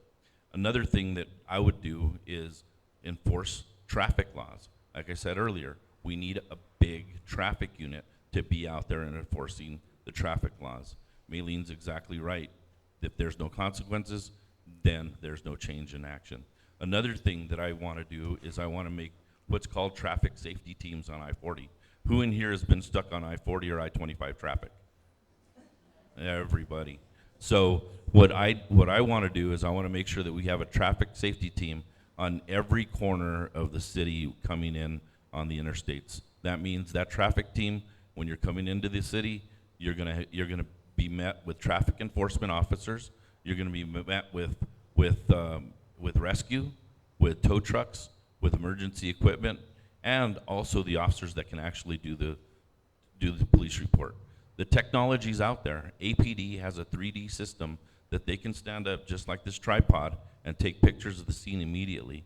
Can you imagine as you're coming to work and all of a sudden you see an accident in front of you, and that traffic safety team responds from behind you and gets there and takes care of that traffic and clears that intersection within 10 minutes. On the way out, we'd have the same thing when you're going back home. Thank you. Thank you. Alex Ubaez. It's an interesting discussion up here. I've spent the past 15 years here in public service and in public safety, right, where we talk a lot about enforcements, right? And I've done everything from crimes against children to extraditing cartel leaders to the United States to taking down 30 years of corruption in Albuquerque Police's DWI unit. And what I see there is that enforcement has a role, right? We do need that lever to pull, and there are certainly terrible actors who we need to use it against. But if the majority of folks who end up in our criminal justice system are there because of poverty, addiction, and mental health, shouldn't we address the issues first and instead of leaning on enforcement to solve it? I think the same is true when we're talking about transit. Yes, enforcement plays a role, but it's not the primary one, especially when we have solutions that lean on the same psychology, that an engineering of how we build a road to make them safer. So I think it is our responsibility not to lean on enforcement first, but instead use the engineering knowledge that we have and the psychology that we know people have to do road diets, to reduce lanes in them, to come through on the promise of Broadway being striped for protected bike lanes and fewer cars. For us to build to grow trees, along the sides to reduce the speed that people are going. I walk my kids to school every day, and I walk them across 5th and 6th. I walk them myself, even though it's 3 blocks away, because those streets are highways. We don't have to live like this. We have the engineering knowledge to slow people down, and we don't have to rely on very expensive enforcement to do it. I think we as a city need to invest in all of these corridors, as 5th and 6th, as Cole and Lead, as Broadway, at 2nd Street, and come through on the Vision Zero promises and build the city that's safer both for our pedestrians and for our motorists.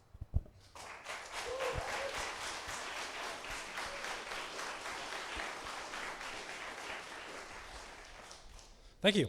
That ends the topical questions, and so I want to give each of you 2 minutes for a closing statement, starting with Alex Ubaez. Well, thank you all. This has been actually a really cool discussion. I've enjoyed it a lot. I've been a politician for about 5 months, but I'm a huge policy nerd, and I love learning new things. And the coolest thing for me about running for mayor was learning about this. Learning about our housing structures, learning about planning and zoning as much as I hated reading the IDO, learning about the solutions that we have to the problems that we're facing, and looking how underlying things like how we design our city centers, how we invest in our transit corridors, how we do the nuts and bolts of governance, which is investing in our planning and zoning department so they get permits turned around quicker, how we invest in our bus drivers so that they stay on a job that is awesome and makes the city flow, how we invest in building city centers that feel like the city that we deserve. This is the cool thing about running for mayor that I get to do, but it is also the big, bold, and beautiful thing that we get to do together when we vote for a new mayor on November 4th. You all know that early voting started today, that's October 7th, so I'm depending on every single one of you not only to get to the polls, but to bring 10 more people with you to the polls, because this is traditionally an election where people don't show up. right? A little over 100,000 people in our 500,000 person town voted last time in the mayoral election. Let's beat that record. We deserve far better, and the people of Albuquerque deserve to have a voice in how their city is run and the future that we build together. I'm Alex Ubaez. I'm running for mayor of Albuquerque. You can learn more about me at alexforalbuquerque.com or join me any Monday night at 7 p.m. I do a virtual meet and greet. Anyone can hop on, ask me any question, because I think your leaders need to be both accountable and responsive to you. It's been an honor being with you. Thank you all so much. Have a great night.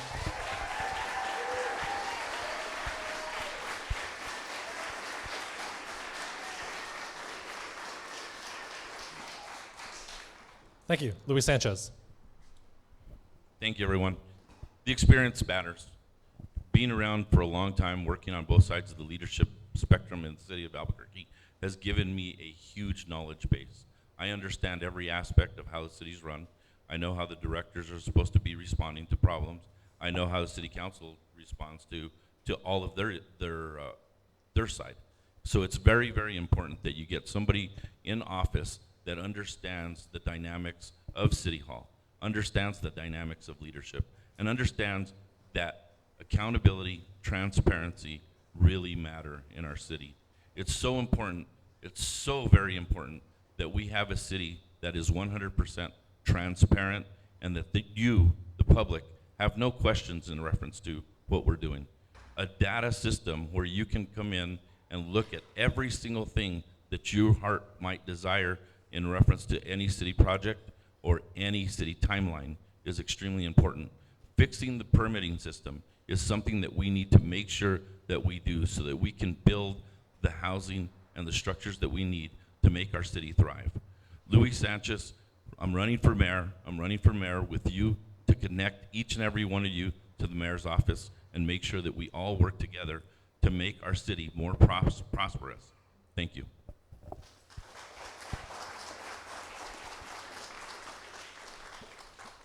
Thank you. Mailing Armijo. Thank you. Thank you all for staying this late. I don't know about you, but it's my bedtime. So I appreciate the conversation and the questions. And I think what's great is you have a diversity of opinions. We all don't agree on everything. And that's okay. And I get that. But what that does is that gives you choices on the ballot. And Alex is right. We have the lowest turnout when it comes to municipal elections, and change doesn't happen unless people vote. So don't take it for granted that the outcome is going to be what you want. Please take the time and go vote.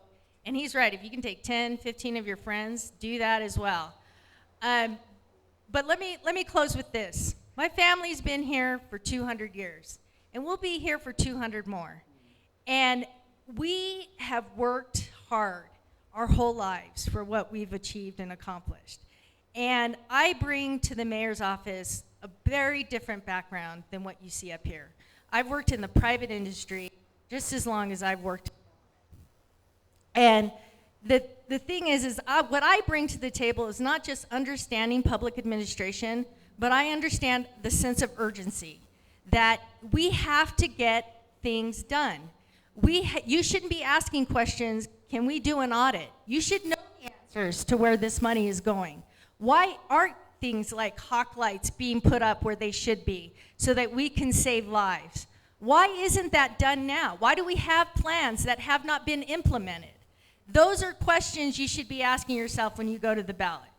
Because what experience will show you and what the ballot will show you, there are people who have accomplished things things done and did what they said they were going to do and did it. So I urge you to look at that when you're in the ballot. Thank you so much. I'm Mailing Armijo for mayor.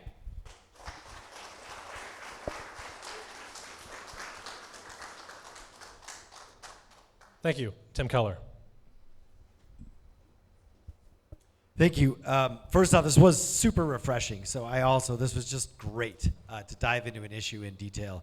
Was I the only one who said yes to the EPC upzoning bill? I can't tell you that. Oh, it sounds like I was. So look, I think that's important, y'all. I mean, I'm just telling you. I know that is not popular. I know that the NIMBYs don't want that. I sent it to EPC. I also know what it is. It is bold and it is gentle. It is about upzoning the edges on major streets, even if they're residential. And I believe it's the right thing to do. And I think that is the kind of leadership we need. It takes courage to do that. That is a political loser. I will tell you right now, I lost more votes than gained them with that stance. But being mayor during tough times is about more than that. It's about doing what's right for our city, even if it's unpopular. This isn't a student council race. This is about doing the right thing for our city, and it's right in front of us. I will keep doing that. And I know it upsets people. I'm sure all of you are upset at me about at least one thing, I guarantee it. But that's the thing. When stuff's tough, when we have Trump tearing up our funding, trying to divide us, when we have fentanyl all over our streets, we need people who are going to stand up for what's right. And we also need people who have the experience to know how to get things done, not just what. Look around this city, Uptown Connect, the largest transit housing development in the history of New Mexico. That is what we're doing. The rail trail, we've wanted it for 20 years. 2 phases are going to be done. I will continue doing that project. I think all around this city you see examples of a tenacious problem solver who won't let go. And I know you all don't like all those ideas, and that's okay. I respect it. But I know our city is never going to change unless we keep pushing forward on tough issues. And that's what I bring to the table.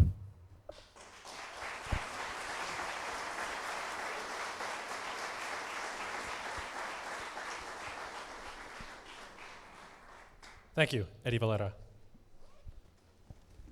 Thank you very much for being here tonight. This is a wonderful crowd. I am Eddie Varela, and I did start my campaign 2.5 years ago walking the streets of Albuquerque so that I know what's going on. I was born and raised here. I did 30 years in the fire department. I know. We have a city in turmoil now. We have problems with law enforcement. We have a massive problem with the homeless. That wasn't asked tonight, but I can promise you I have a plan to fix the crime problem, and I have a plan to fix the homeless problem because it has to be fixed. Why is it you drive across Albuquerque into Rancho and there's a cop on every corner, there's no homeless, it's growing at a magnificent rate, and we're not? Leadership. And you heard that tonight from a lot of the candidates. Leadership is the difference. I am a leader. I'm a proven leader. I was born and raised in this town. I love this town. I'm not going anywhere. And I have real plans. And you can see my plans on Eddie Varela for mayor.com. And I can tell you that I have priorities also, and I'll tell you 3 of them. Taxpayers, seniors, and the youth. I'm glad to see young people, because you got a problem here unless we fix it for you. And we can do that. The seniors have a problem unless we fix it. And taxpayers are funding the whole thing, so I'm loyal to them. Thank you for hearing. Remember one thing, though.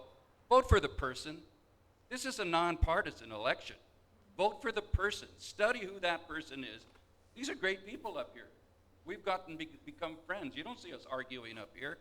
Vote for the person that you think can do the job, and throw the party thing out the door and vote for the right person, and hopes that Eddie Varela. Thank you.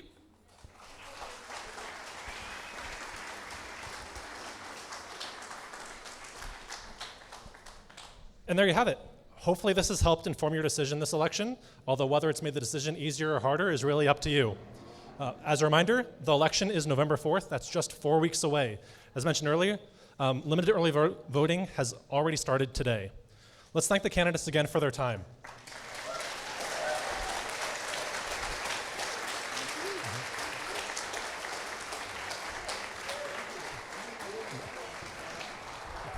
And I invite you to mingle and ask any informal questions you wish of the candidates with the remainder of the time here. Thank you. Thank you. Appreciate the plan. I like the suit, man. Thank you. It's really nice. Thank you. Yeah, thanks for